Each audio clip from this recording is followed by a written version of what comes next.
first film in Kannada, so I'm very, very excited. This film becomes very special because I was waiting for something very interesting in Kannada. I've done films in Tamil, Telugu, Malayalam, Hindi, and so this goes here with Chinna Chinna Aase, where I'm playing a medical student, and I'm playing a very homely character in the film.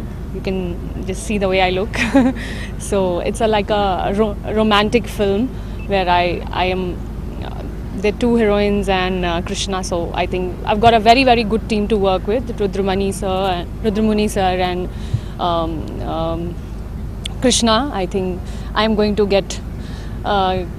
do great with this project. I'm looking forward to work in this industry for many more films. Thank you. आपका background क्या है? मेरा background Hindi में बोलूँ? अच्छा, मेरा background मैं बहुत ही कन्वेंशनल ब्राह्मण फैमिली से बिलोंग करती हूँ, ब्राह्मण हूँ. तो मेरे डैड लॉयर हैं एंड सब इंजीनियर्स हैं घर पे. मैं ही एक एक्ट्रेस हूँ. So come from a very professional background, but I think ऊपर वाले ने मुझे भेजा है इधर ही. So I have just been acting and I love the way I am doing. I mean, that's my passion and I'm loving it. Is there any preparation for this particular character? Preparation as in मैं खुद भी थोड़ी homely हूँ. मेरे see there are different roles that I've been doing, very interesting ones, few of them glamorous ones, but this role is something that I am actually inside. मतलब मैं ऐसी ही हूँ और मुझे ज़्यादा मेहनत नहीं करनी पड़ेगी मुझे लगता है इस रोल के लिए, बिकॉज मुझे सिर्फ वो रहना है जो मैं खुद हूँ.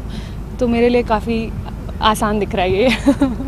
ऑफ कोर्स लैंग्वेज, सो एक और नई लैंग्वेज के साथ मुझे कश्मकश करनी है, बट सब हेल्प कर रहे हैं मेरी. होपफुली मैं जल्दी बोलने भी लगूंगी Kannada.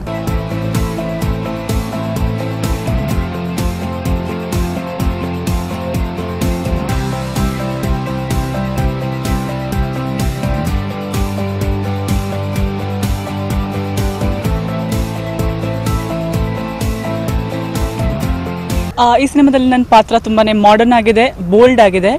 Is an very extrovert, ಮನಸ್ಸಲ್ಲಿದ್ದನ್ನು ಬಿಚ್ಚಿ ಮಾತಾಡ್ತಾರೆ. ಅದು ಶೈ ಆಗಿರಲಿ ಅಥವಾ ನರ್ವಸ್ ಆಗಿರಲಿ ಅಂಥ ಕ್ಯಾರೆಕ್ಟರ್ ಅಲ್ಲ, ತುಂಬಾ bold and strong character play ಮಾಡ್ತಾ ಇದ್ದೀನಿ. At the same time attractive and ತುಂಬಾ ಔಟ್ ಗೋಯಿಂಗ್ ಕ್ಯಾರೆಕ್ಟರ್ ಅಂತ ಹೇಳ್ಬೋದು. ಕತೆ ತುಂಬಾ ಚೆನ್ನಾಗಿದೆ. ಆಬ್ವಿಯಸ್ಲಿ ನಾನು ಕತೆ ಚೆನ್ನಾಗಿದ್ದರೆ ಮಾತ್ರ ಹೆಚ್ಚಾಗಿ ಫೋಕಸ್ ಮಾಡೋದು ಸಿನಿಮಾ ಆದಮೇಲೆ. ಸೊ ಈ ಕತೆ ಕೂಡ ನನಗೆ ತುಂಬಾ ಚೆನ್ನಾಗಿ ಅನಿಸ್ತಾ ಇದೆ. ಟೀಮ್ ಕೂಡ ಟೆಕ್ನಿಕಲಿ ತುಂಬ ಸೌಂಡ್ ಟೀಮ್ ಇದೆ. ನಮ್ಮ ಕ್ಯಾಮ್ರಾಮ್ಯಾನ್ ಅವರು ಆಲ್ರೆಡಿ ತುಂಬ well known cameraman Ramesh Babu ಅವರು. ಸೊ ಅವ್ರು ತುಂಬ ಟೆಕ್ನಿಕಲಿ ಸ್ಟ್ರಾಂಗ್ ಆಗಿದ್ದಾರೆ. ನಮ್ಮ ಡೈರೆಕ್ಟರ್ ಕೂಡ ತುಂಬ ಚೆನ್ನಾಗಿ ನರೇಟ್ ಮಾಡ್ತಾ ಇದ್ದಾರೆ. And so far so good ಅಂತೀವಲ್ವ. ಸೊ ಈವರೆಗೆ ಎಲ್ಲದು ಚೆನ್ನಾಗಿ ನಡೀತಾ ಇದೆ. ಸೊ ನನಗೆ ಅನಿಸುತ್ತೆ in the future it will be a very strong team, will do a good project ಅಂತ ನನಗೆ ಅನಿಸ್ತಾ ಇದೆ. ಇದರಲ್ಲಿ ನಾನು ಫಸ್ಟ್ ಸಿನಿಮಾದಲ್ಲಿ ಕಾಣಿಸೋದಕ್ಕಿಂತ ತುಂಬಾ ಡಿಫ್ರೆಂಟಾಗಿ ಕಾಣಿಸ್ತೀನಿ. ಫಸ್ಟ್ ಸಿನಿಮಾದಲ್ಲಿ ತುಂಬ ಸಾಫ್ಟ್ ಕ್ಯಾರೆಕ್ಟರ್, ತುಂಬ ಕಡಿಮೆ ಮಾತಾಡುವಂಥ ಕ್ಯಾರೆಕ್ಟರ್, ಅಷ್ಟೊಂದು ಬೋಲ್ಡ್ ಏನಿರಲ್ಲ, ಹಾಗಿರುತ್ತೆ. ಹೋಮ್ಲಿ ಸ್ವಲ್ಪ ಹೆಚ್ಚಿರುತ್ತೆ.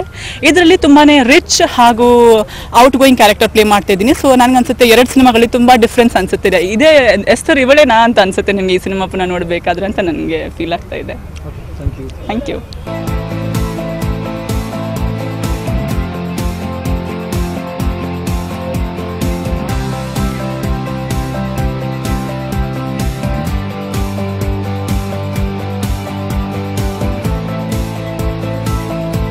ಚಾರ್ಲಿ ಆಲ್ಮೋಸ್ಟ್ ಎಲ್ಲ ಕಂಪ್ಲೀಟ್ ಆಗಿದೆ. ಇನ್ನೊಂದು 2 ಸಾಂಗ್ ಇದೆ.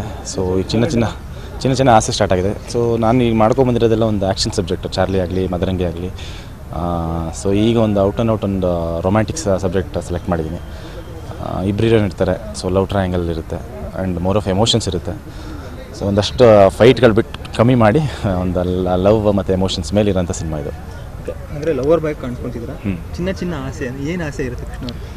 ಚಿನ್ನ ಆಸೆ ಅಂದರೆ ಇದೊಂದು ಆ್ಯಕ್ಚುಲಿ ಇದು inspired by Roja song. So ಆ ಸಾಂಗ್ದು ಒಂದು ಸ್ಟಾರ್ಟಿಂಗ್ ಬರುತ್ತೆ ಚಿನ್ನ ಆಸೆ ಅಂತ. ಸೊ ಅದ್ರ ಮೇಲೆ ಸೆಲೆಕ್ಟ್ ಮಾಡಿರೋಂಥ ಟೈಟ್ಲ್. ಫಸ್ಟ್ ಇದಕ್ಕೆ ಲೋಕಲ್ ಟ್ರೈನ್ ಅಂತ ಅಂದ್ಕೊಂಡಿದ್ರು. ಸೊ ಅದನ್ನು ಚೇಂಜ್ ಮಾಡಿ ಟ್ರೈನಲ್ಲೇ ನಡೆಯುತ್ತೆ ಸಿನಿಮಾ. ಆಲ್ಮೋಸ್ಟ್ ಒಂದು 25% ಟ್ರೈನಲ್ಲಿ ನಡೆಯುತ್ತೆ. ಸೊ ಹೈದರಾಬಾದ್ ಶೂಟ್ ಮಾಡ್ತಾಯಿದ್ದಾರೆ. ಸೊ ಇದ್ರ ಬೇಸ್ ಮೇಲೆ ಚಿನ್ನ ಆಸೆ ಅಂತ ಇಟ್ಟಿರೋದು. ಓಕೆ, ಇಬ್ಬರು ಹೀರೋಯಿನ್ ಇದ್ದಾರೆ. ಸೊ ಕೃಷ್ಣ ಅವರ ಕ್ಯಾರೆಕ್ಟರ್ ಹೇಳಿದ್ರೆ ಹೇಗೆ ಕಾಣಿಸ್ಕೊತಾರೆ? ಅದೇ ಆಗಲೇ ಹೇಳ್ದಂಗೆ complete lover boy and full ತುಂಬ ಮಾತು ಜಾಸ್ತಿ. And college student. So first time ಒಂದು ಕಾಲೇಜ್ ಸ್ಟೂಡೆಂಟ್ ಪ್ಲೇ ಮಾಡ್ತಾಯಿದ್ದೀನಿ.